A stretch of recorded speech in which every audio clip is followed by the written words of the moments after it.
Hi everyone, I'm Yang Yang. Welcome to Tea House, China Radio International's online video talk show. We hope to provide you a platform for communication for a better world. And we also hope you enjoy the ideas shared on Tea House. Today we're having a cup of tea with Hamilton Gregg, a senior educational consultant. He will talk about the essence of international education in this edition of Tea House. Hi, my name is Hamilton Gregg, and I'm president and owner of Hamilton Gregg International Education Consulting. I'm an independent educational consultant helping students and families go to education overseas, primarily the US and Canada, whether it's boarding schools or universities. That's usually who I'm helping. Let's learn more about Hamilton Gregg by looking at this short video. Since 1986, Hamilton Gregg, founder of HGIEC, has worked in a variety of schools in various capacities. Having attended St. Mark's School, a boarding school in Massachusetts, he's very familiar with boarding school life. He's worked in 3 boarding schools to date: the Thatcher School in California, the Oregon Episcopal School in Portland, and the Leysin American School in Switzerland. For the last 14 years, Gregg's primary focus has been on college and university admissions to institutions in the US, UK, Canada, and other countries. Deeply involved in college counselling, Gregg is a long-standing member of the National Association for College Admission Counselling, NACAC, and the Overseas Association for College Admission Counselling, OACAC. Gregg is a member of the Higher Education Consultants Association, HECA, and an associate member of the Independent Education Consultants Association, IECA. As a member of these 2 organizations and NACAC, he's bound by a strict code of ethical procedures and practices. Hi Hamilton, welcome to Tea House. Hi Young Young, nice to meet you. And hi everybody. Today I prepared Chinese tea for you. Fabulous. Oh, that's lovely. Well, Hamilton, I know that you went to boarding school yourself. What did the boarding school life bring you? Boarding school for me was an opportunity to meet other students from a different set of backgrounds. So when I went off to boarding school, I went partly because my father had gone. I actually attended the same school that he did. But while I was there, I met students from different educational backgrounds, different cultures. We had some international students at that time, and it opened my eyes to a different kind of education. And boarding school typically tries to develop in young men and women the mind, the body, and the spirit. So in terms of the mind, high quality education. The body is about sports and teamwork and participating in things that as an athlete maybe you're good at, but develop those skills. And then the spirit is about learning how to be a good person, how to be kind and generous, to understand the role of community, living in a small community, living together 24 hours a day, 7 days a week, building friendships, and understanding other people, whether they're rich or poor or from different cultures and backgrounds. Some people think boarding school is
different culture and a different environment, and really taking advantage of the opportunities that those schools offer. Rather than, there are a number of students who go over and they speak Chinese with their friends in their boarding schools or their universities, and they don't really learn very much.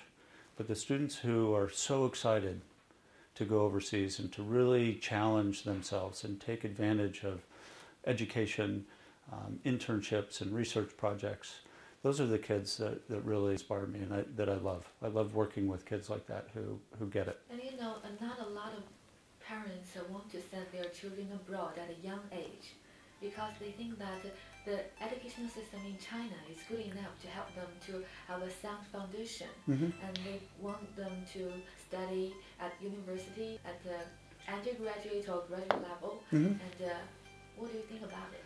Well, I think that's starting to change a little bit.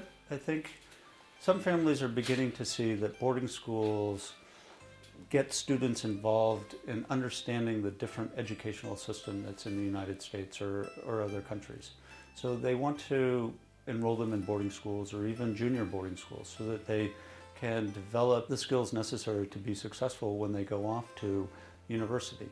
Of course, there's a big pressure on children here to be successful and to go to great universities. Lots of parents are seeing that, wow, if I send my child to a junior boarding school, they'll be more understanding of the education system, and then go off to boarding school where they continue that process of understanding what it means to be a critical thinker and an analytical thinker, as well as developing their English skills, because that's the primary skill that students need to be successful, is to be able to speak, read, listen, and write in English effectively. So lots of parents are beginning to see that the earlier that they do that, the better off they're going to be, and hopefully get them into better universities. Besides the English skills, what else can they benefit from going abroad in a new environment at an early age? Well, I think some of the things that students learn is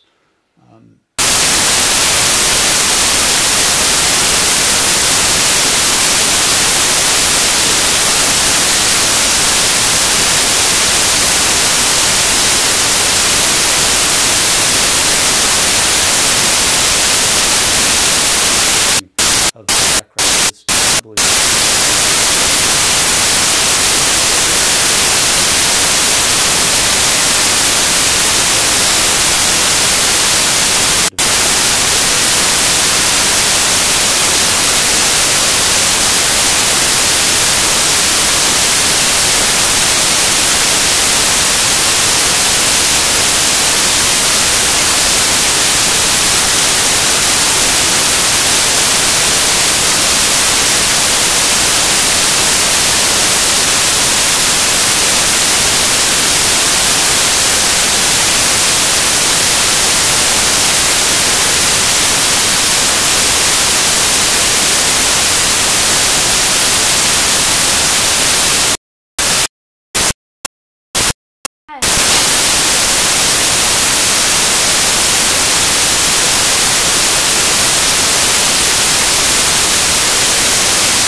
very different from an age perspective. So the more the students understand different cultures and history that goes into the development of those cultures, they're going to bring that back to China and understand what their world is all about. What are the key elements that students and parents should consider when selecting an international university? Most important thing that I would like to say is avoid the rankings.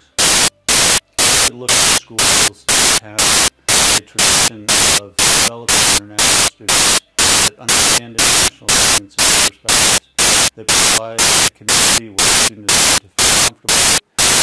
In my mind, a student is going to be successful no matter where they go to school. But what makes a student successful is when they're attending college or university or boarding school, when they're really happy.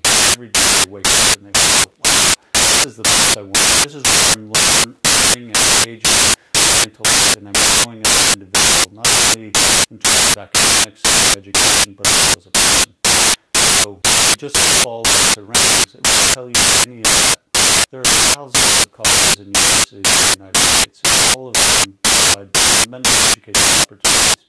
In schools, there are not as many, but in terms of seeking schools, I think it's pretty important to look at and research schools in depth, get a sense of what they're all about. Talk to college representatives when they come to China, when they come to an education fair like the one that's conference we have at ChinaTV education fair, or London or the just or the colleges that just lost that was last week, or when representatives come and visit China's public schools. Don't listen to them.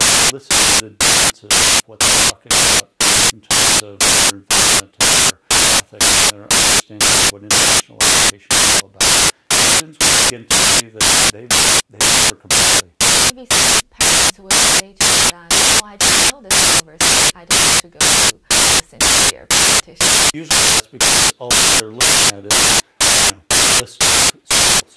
But for instance, when I have families come and talk to me and say, my child must go to an Ivy League school, I'll say, no, I don't know anything about this school, but it's high ranking. So, do you know what happens on that campus? Do you know what happens in the classroom? Do you know what? No, it's a good school. But is it a good school for your child? That's the most important question. As more and more Chinese students go overseas and study in different kinds of universities and come back to China and are successful, they're finding that there is a broader range of schools to choose from. In your opinion, what role do you think education plays in one's life? In my perspective, it goes back on what did I really like? When I was at university, I studied political science. I don't do anything with political science today. But what education taught me was to be a critical thinker, to analyze effectively, and to be a good communicator.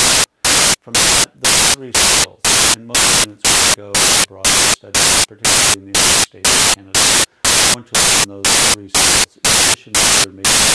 Those are the skills that are most effective in one's career. If you can think critically, you can't think analytically, and definitely you can't communicate effectively, you're going to have a real hard time in any kind of career. So, when I think back to my personal education, those are the qualities that I know that I learned that have helped me inspire my career. What have suggestions to the parents and students? Keep open mind. Listen to school. If you've never heard of the school, that's exactly why you should go listen to a school. Go hear their presentation and find out about the quality of education on the campus. Ask good questions. Also spend some time looking at the college boarding school website and understand what their history and philosophy is. What is their mission?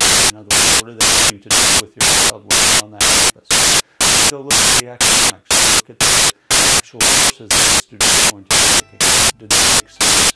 Do they for your major? Do they have, if it's a boarding school, do they have advanced placement or national baccalaureate programs? They're going to diversify students come in political and analytical career as well as develop them intellectually. Often, kids, even when I worked in international school, students would come to my office and say, oh, I want to go to that university, I've never heard of it. And I would say, well, that's exactly why you should go. Because you've never heard of it.